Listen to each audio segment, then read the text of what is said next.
નમસ્કાર, સમાચારોમાં હું છું આપની સાથે હિરલ મહેતા। જૂનાગઢ વિધાનસભાની વિસાવદર બેઠક પર પેટા ચૂંટણી વહેલી સવારથી જ મતદાતાઓમાં મતદાન માટે ઉત્સાહ જોવા મળ્યો। વિસાવદરમાં પ્રથમ 2 કલાકમાં 12.10% મતદાન થયું છે। વિસાવદરમાં ભાજપ, આપ અને કોંગ્રેસ વચ્ચે ટક્કર, ત્યારે ભાજપના કિરીટ પટેલ અને આપના ગોપાલ ઇટાલિયા વચ્ચે મુકાબલો।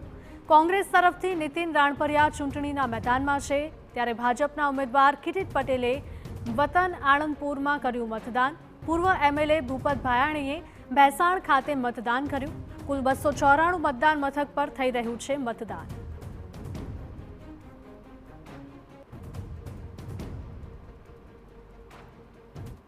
વિસાવદર વિધાનસભા પેટા ચૂંટણીની નજર પૂરા દેશની છે, ત્યારે વહેલી સવારથી મતદાનની શરૂઆત થઈ છે। આપણે રાણપુર સેન્ટર ઉપર છે કે સવારથી જ લાઈનો લાગી છે। આપને દ્રશ્ય બતાવવાની કોશિશ કરીશ કે જે રીતે મતદાન બૂથ ઉપર મોટી સંખ્યામાં લોકોની લાઈન લાગી છે, મતદારોની લાઈન લાગી છે।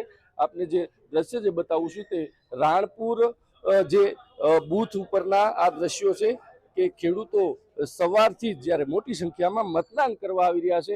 એક તરફ વરસાદી માહોલ છે, બીજી તરફ મતદાન પણ શરૂ થયું છે। સવારે 7 થી લઈને સાંજે 6 વાગ્યા સુધી મતદાન ચાલશે।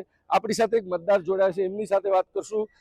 તમે મતદાન કર્યું છે, મતદાન કરવું ખૂબ જરૂરી છે, આ એક પર્વ કહેવામાં આવે છે, શું કહેશો આપ? મતદાન કરવું એ આપણી ફરજ છે અને ભેસાણ તાલુકાના રાણપુર ગામે અમારા પોલીસ બંદોબસ્ત વચ્ચે મતદાન થઈ રહ્યું છે અને બહુ સારી વ્યવસ્થા છે।